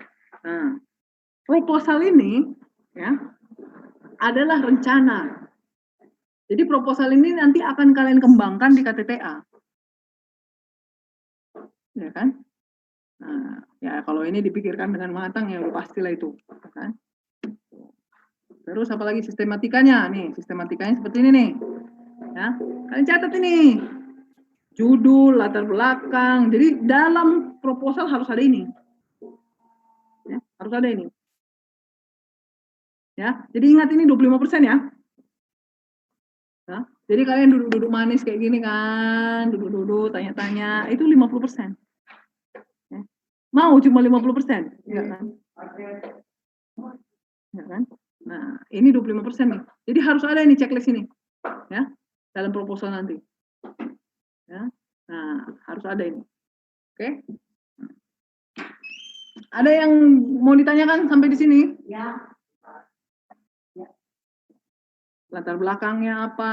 Kenapa kalian memilih penelitian ini? Tujuannya apa? Kan, metodenya bagaimana? Jangka waktunya apa? Terus? Nah, jadi Dek, dari panjang-panjang ini aku bercerita. Nah, intinya itu supaya kalian tahu apa tujuan penelitian kalian. Supaya kalian tahu apa yang akan kalian lakukan untuk mencapai tujuan penelitian itu. Apa metodenya, apa datanya, apa literaturnya, bagaimana, berapa lama mengerjakannya, data apa saja yang perlu. Ya. Oke. Nah, terus apa nih? Desain penelitian. Ini sama seperti yang tadi, kerangka waktu, anggarannya. Ini most likely sama. Yang penting tujuan. Ya, itu. Jadi, Sensei, izin bertanya Sensei. Tanya aja lo Grafta. Oh ya. Gini Sensei, kalau untuk pengumpulan proposal kan ada jangka waktunya kan Sensei. Nah, terus kalau misalnya kayak yang tadi kan Sensei nggak ada datanya, terus ada berbagai polemik masalah lah gitu kan Sensei, sehingga memungkinkan untuk mengganti judul. Kan berarti harus buat ulang proposal lagi kan Sensei? Ya. Apa Sensei? Ya iya betul. Jadi kalau misalnya udah habis batas pengumpulan untuk proposal itu gimana Sensei? Berarti kita nggak boleh ganti-ganti lagi? Mana aku bilang sama kau ya, makanya kau atur supaya kau selesai sebelum jangka waktu. Jadi gini, kau desain secepat mungkin, ya. Kau identifikasi apa halangannya secepat mungkin. Ya, begitu datanya, makanya aku bilang tadi. Begitu datanya nggak ada, deadline-nya seminggu lagi, kau tetap bertahan di situ, wassalam lah Dek. Jadi deadline is deadline, itu nggak akan bergerak apapun masalahmu. Kamu ngerti? Itu yang nggak bisa dinego. Makanya tadi aku bilang, durasi itu penting. Itu tidak bisa, itu non-negotiable. Ya. Jadi kalau kau bilang, boleh nggak aku mengumpulkan minggu depan, padahal deadline-nya hari ini. Kenapa? Karena aku nggak dapat datanya. Emang minggu depan kau dapat datanya? Belum tentu toh. Hah? Jadi begitu kau tahu datanya tidak bisa didapat atau susah, ganti. Bilang sama dosen pembimbingnya, Pak, Bu, saya kira-kira akan susah mendapatkan data ini. Boleh nggak kita mengganti proposal? Saya udah begini, saya udah cari ke KPP, aksesnya tidak bisa. Saya udah cari di BPS, tidak ada. Saya sudah apa yang sudah kau lakukan itu penting. Kau kasih tahu sama dosenmu. Kau bilang nggak dapat datanya. Emang apa aja yang udah kau lakukan untuk mendapatkan data itu? Ya ternyata nggak ada yang kau lakukan, kau duduk-duduk aja. Nah itu salahmu, ya. Ya Grafta, itu baik, Sensei. Pokoknya non-negotiable itu. Sama seperti tugas. Ya, itu non-negotiable. Aku udah tunggu sampai 11.59 malam, tengah malam kurang 1 detik. Ya. Terus kau bilang, aku lupa ya, itu urusanmu. Ya. Gitu ya. Jadi itu makanya semua itu harus di-planning deh. Jadi proposal ini ya mengajarkan kalian untuk planning, untuk merencanakan segala sesuatu. Ya. Jadi rencanakan sesegera mungkin. Karena kita nggak tahu, mungkin nanti kau sakit, aku nggak mendoakan ya. Mungkin kau nanti sakit, mungkin kau nanti kenapa. Jadi selagi kau ada waktu, selesaikan sekarang. Ya. Gitu kan. Ada lagi pertanyaan? Sensei mau tanya. Siapa itu? Siti, Sensei. Oke, ya. Terus kalau misalkan buat gampang, kita berangkat dari ngelihat data dulu tuh boleh nggak, Sensei? Boleh aja. Boleh aja. Dari data yang ada, kamu mau apa? Itu oke. Ya boleh aja. Jadi pintar-pintarmu aja deh. Misalnya kau cek, kalau misalnya udah dapat nih. Biasanya kalau kakak-kakak kelas sudah membuat, berarti datanya ada kan? Nah itu, ya udah. Boleh aja. Jadi mana yang menurut kalian, ya aku juga begitu membuat penelitian. Ya kan? Lihat dulu datanya bisa diakses nggak? Lihat dulu duitku ada nggak ini untuk membeli data ini. Kalau nggak ada duitnya ya udah tinggal aja. Cari aja data yang gratis.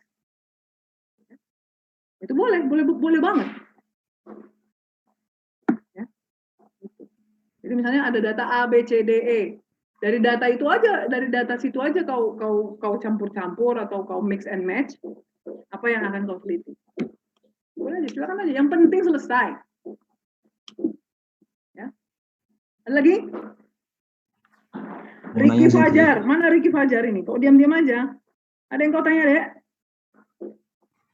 Mau tanya, Sensei. Oh, siapa itu? Aditya? Iya, Sensei. Yes. Ya, kenapa itu, Dek? Kalau misalkan dalam menyebar kuesioner itu lebih baik kita secara langsung atau online, Sensei? Dan pengaruh nggak? Kalau online, yang penting kau tahu dulu tujuannya. Siapa responden?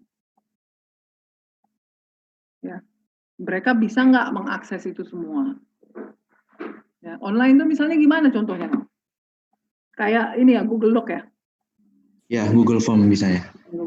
Ya nggak apa-apa, kalau memang tujuan respondenmu bisa mengakses itu oke. Karena aku pikir ya sama aja kok jawabannya. Ya itu kan hanya, misalnya gini nih, kau membagi-bagi kuesioner di depan stand, sama kau tinggal klik di rumahmu sana, ya aku pikir ya nggak apa-apa, nggak masalah.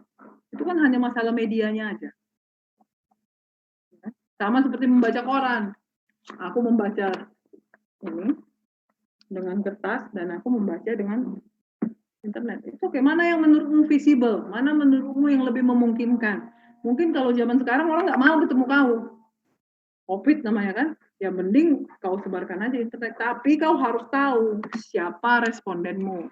Bisa nggak bisa mereka mengakses itu. Dan ingat, ya, aku lihat banyak pertanyaan kalian tentang kuesioner. Ingat deh, mendesain kuesioner yang bagus itu susah. Ya. Jadi kalau memang kalian tidak bisa mendesain kuesioner yang bagus, nggak usah pusing-pusing. Lihat-lihat aja. Ini, yang link yang aku kasih itu. Ambil aja data sekunder dari KPP. Ya. Intinya, ini harus selesai. Apapun alasannya ini harus selesai. Ya. Jadi jangan kalian bilang nggak selesai karena respondennya nggak ngebalikin data. That's not my problem. That's not your dosen pembimbing problem. No, that's your problem. Ya, itu ya. Memang kejam hidup ini ya. Memang seperti ini hidup. Tapi makanya kalian dididik untuk cerdas. Dan aku percaya anak-anak STAN ini cerdas. Ya, terima kasih Sensei. Yes, Aditya. Ada lagi pertanyaan?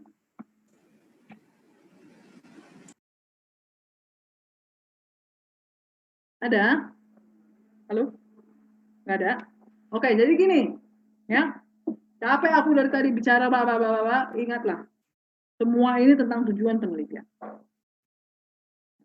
Begitu kalian tahu apa tujuan penelitian, ya, kalian akan tahu mengarah kemana. Kalian nggak bingung-bingung lagi seperti si kucing sama si Alice tadi. Ya. Jadi kau harus tahu dulu apa yang akan kau teliti. Nah, kalau di kelas sebelah tadi ada yang bilang, tujuan hidupmu apa? Bahagia katanya. Bahagia ini agak repot tuh. Ya kan? Kalau sama aku bahagia mah gampang. Bahagia itu yang penting ada uangnya. Orang kalau ada uangnya belum tentu bahagia. Benar nggak? Tapi kalau nggak ada uangnya udah pasti nggak bahagia.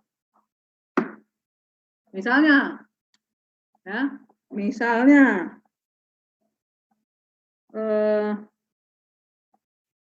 si siapa nih yang belum pernah aku dengar suaranya? Amalia Maharani. Ada? Ada, Sensei. Bagus. Ya. Misalnya, dia punya uang nih, si Amalia nih. Amin, gitu kan. Terus, tapi aku tidak mendoakan. Sakit. Ya, jangan sampai punya uangnya amin, sakitnya jangan. Dia bisa memilih, bisa ke Penang, bisa ke Singapura, bisa ke Tokyo, bisa ke Amerika, atau bisa ke Jakarta untuk berobat. Punya pilihan, karena dia punya uang. Kalau sembuh dia bahagia. Tapi kalau dia nggak punya uang, sakit, dia nggak punya pilihan. Pilihan cuma satu, BPJS. Jadi seperti itu juga lah penelitian. Jangan terlalu lebar. Ya, persempit supaya kalian tahu apa yang akan kalian lakukan. Bahagia itu macam-macam. Ada orang yang nggak punya uang bahagia, which is aku nggak mengerti. Kalian mengerti nggak? Ada orang bahagia nggak punya uang tapi bahagia. Kalau aku nggak ngerti itu. Tapi kalau ada yang mengerti ya nggak apa-apa. Karena apa? Kalau dia ingin seperti tadi berguna bagi orang lain, ya kan? Berguna bagi orang lain. Kalau misalnya dia kasih sedekah, kalau dia nggak punya uang, mana bisa dia kasih sedekah? Nggak bisa dia berguna sama orang lain. Gitu. Jadi begitu. Yang penting kalian tahu apa tujuan hidup kalian dan bagaimana cara mencapai tujuan hidup. Kalian mau berguna bagi orang lain, makanya masuk STAN. Walaupun masuk STAN bukan satu-satunya cara. Kalian mau meneliti, harus tahu apa yang mau diteliti supaya tahu apa yang dilakukan berikut-berikutnya. Meneliti tentang PPH dividen yang kalian kumpulkan literatur dan data PPH dividen. Ya, kalau kalian meneliti PPH, ya kalian kumpulkan dividen, kalian kumpulkan royalti, kalian kumpulkan 4 ayat 2, bah. Ya. Habis waktu mengumpul-kumpulkan. Ya. Jadi secepat mungkin kalian tahu. Ya. Apa yang mau dijadikan penelitian. Topik penelitian, tujuan penelitian kalian. Ya. Itu ya. Ada lagi pertanyaan?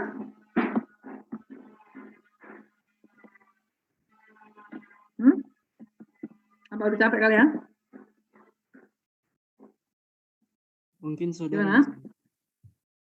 Apa itu? Ada yang mau tanya apa gimana, Faris? Oh ya, gini nih. Jadi ini tadi aku bilang di kelas sebelah. Kemarin juga mungkin belum aku bilang ya. Jadi begini deh. Ya.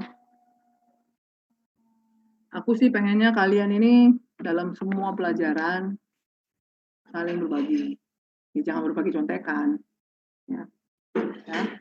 Jadi pengennya kalian sama-sama lulus, satu kelas lulus semuanya, pengen kan gitu ya. Tapi sama-sama IP-nya bagus-bagus, ya.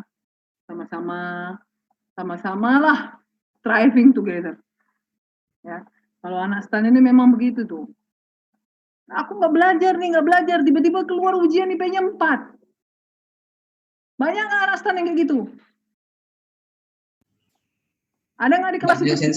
Banyak kan? Banyak, Sensei. Banyak, itu dari dulu tuh penyakit anak stan tuh begitu. Aduh pusing nih, aku pusing. Habis ujian dia gini-gini, Deo lah aku, Deo. Tiba-tiba IP-nya 4.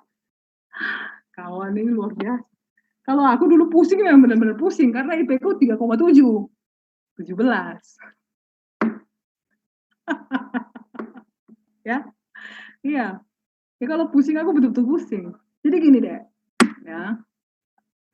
Kalau aku sih berpikirnya gini, nanti kalian pun di kantor, itu nanti kalian bekerja dengan orang lain. Ya. Jadi mulai sekarang biasakan bekerja dengan teman-teman kalian. Sepanjang tidak ujian, bekerja sama itu oke. Ya, kalau menurutku. Ya, sepanjang belum ujian, bekerja sama itu nggak masalah. Ya. Nah, kalian, ini aku Faris ya, ini koordinatornya. Jadi aku udah bilang nih, aku sediakan link Zoom buat kalian. Ini kalian mau pakai 24 jam, monggo. Nah, aku sharing dengan 507, 515, 532. Ya, kalau kalian mau berdiskusi, konsultasi dengan Faris. Ya, pakai aja link ini. Ini 24 jam. Sampai capek kalian diskusi, oke. Ya, pakai aja. Mau pelajaran ini, mau pelajaran akuntansi yang lain, akuntansi lanjutan, advance, atau mau yang lain, itu pakai aja. Tapi koordinasi dulu dengan Faris. Siapa tahu kelas lain pakai. Ya. Jadi aku menyediakan media supaya kalian berlatih kerjasama. Kalau dulu kami ada namanya tentir. Tentir ada ya? Masih ada sekarang? Masih, Sensei. Nah sekarang itu pergunakan nih fasilitas ini untuk tentir. Ya. Pergunakan fasilitas ini untuk tentir. Ya. Ini Gede Sute ini nggak bisa masuk dia, kasihan kali. Ya, pergunakan ya. Tapi kalian koordinasi dulu dengan Faris. Karena Faris nanti akan mengkoordinasikan dengan kelas yang lain. Jadi silakan aja. Jadi Dek, tolong biasakan bekerja sama. Ya, biasakan bekerja sama. Sepanjang tidak ujian, halal-halal aja kok bekerja sama. Tapi nanti ujian kan kalian kerja-kerja sendiri-sendiri. Nah, aku pengen kalian membiasakan diri untuk bekerja dengan orang lain. Aku pikir kalau ada yang pintar di akuntansi, di advance, boleh pakai aja Zoom ini. Ajarin dong kami, ajarannya. Ya, ilmu itu dibagi. Kenapa kawan ini nggak masuk-masuk kasihannya? Udah ku admit. Ya. Jadi biasakan seperti itu. Ilmu itu kalau dibagi bukan makin hilang kok. Ya. Jadi buat yang tentornya, dibagi ilmunya. Ya, jangan ditahan sendiri. Itu kan ibadah juga toh. Ya kan? Nah, jadi aku sih berpikir alangkah baiknya kalau kalian membiasakan diri bekerja dengan teman-teman. Ya, kalau misalnya kalian dapat kisi-kisi dari dosen koordinator, ayo kita bahas nih, ada dosen dari koordinator, udah kumpul satu kelas. Silakan aja pakai Zoom ini. Ya. Gitu. Nanti kau bilang dulu sama si Ida Bagus Gede Sute ini. Aku udah admit kok dia nggak masuk-masuk. Ya. Ya. Gitu. Ya, biasakan kalian bekerja sama. Nanti di kantor itu kalian nggak bisa kerja sendiri. Kalau si kawan itu tidak ngerjain kerjanya, aku nggak bisa kerja. Begitu juga kalau aku nggak kerja, orang lain nggak bisa kerja. Ya. Jadi ya biasakanlah yang baik dari muda. Gitu ya. Oke? Jadi jangan mau IP 4 sendirian. IP 4 sendirian pun nanti sama aja sama-sama masuk kantor pajak kalian. Belum tentu juga nanti dia jadi bosmu. Siapa tahu yang IP-nya 3,7, 17 kayak aku jadi bosnya. Nggak tahu dong. Ya. Itu. Oh ya. Ya, ya deh ya. Jadi biasakan yang baik mulai dari kalian muda. Kalian kan masih muda ini sekarang, ya. Jadi sepanjang tidak ujian, buatku sih halal-halal aja. Ini kan bentar lagi mau ujian bulan 11 kan ujiannya kalian ya. Ya kan? Nah, mulai nih ambil-ambil soal-soal tahun lalu, ya, soal-soal tahun lalu dibahas bersama, ya. Oke? Ada pertanyaan? Oh iya, jangan lupa PR ya, aku tunggu jam 11.59 1 detik kurang dari tengah malam. Ya, dan itu seperti tadi aku bilang, nanti aku tanya dosen koordinator, karena itu kan 750 sampai 1000 halaman, 1000 kata, ya kan? Ya kan? Nah, aku nego lah nanti sama dosko. Ya kan? Kalau 1000 kata kali 90 kalian, aduh, tinggal 90.000 lah itu kan, nah sakit kepala lagi. Ya, nanti aku infokan dari Faris ya. Semoga bisa dinegosiasikan. Karena buatku nggak usah panjang-panjang. Ya, nggak perlu panjang-panjang. Yang penting kalian tepat bagaimana memberikan pendapat dengan baik. Ingat, 1 paragraf 1 ide. Ya, oke? Ada lagi yang mau ditanyakan? Sensei, izin tanya. Siapa itu? Saya, Sensei. Oh ya, Faris. Kenapa itu, Dek? Di Google Classroom-nya masih tanggal 31 Oktober deadline-nya. Bukannya 31 Oktober memang minggu kelima? Oh, maaf Sensei. Salah apa enggak itu? Benar, Sensei. Benar kan? Iya, benar. Atau kamu mau kucepatkan? Minggu depan? Enggak, Sensei. Makasih. Iya kan? Cepat boleh, lambat jangan, ya. Oke? Ya. Jadi kalau sudah tidak ada pertanyaan, nggak ada lagi pertanyaan kan? Ya, aku mohon pamit ya, karena ini mau ada lagi nih kelas jam 11.30, kelas 5.15. Jadi, Dek, jangan lupa ada PR-nya, jangan lupa topik kita yang panjang-panjang ini hanya tujuan penelitian. Ya, kalian harus tahu itu. Ya, baca-baca proposal, akses link KTTA kakak tingkat kalian itu, baca-baca dari situ, dan carilah yang termudah buat kalian untuk menyelesaikan KTTA ini. Ya. Dari yang termudah, karena yang selesai itu jauh lebih bagus daripada yang bagus tapi tidak selesai. Oke, ya, jadi sampai berjumpa minggu depan. Kalian sehat-sehat semuanya. Salam buat keluarga ya. Oke, ya. Oke, dadah. Terima kasih Sensei. Terima kasih Sensei. Terima kasih Sensei. Yo. UN ya, aku live ya. Baik, Sensei. Iya, Sensei. Terima kasih, Sensei.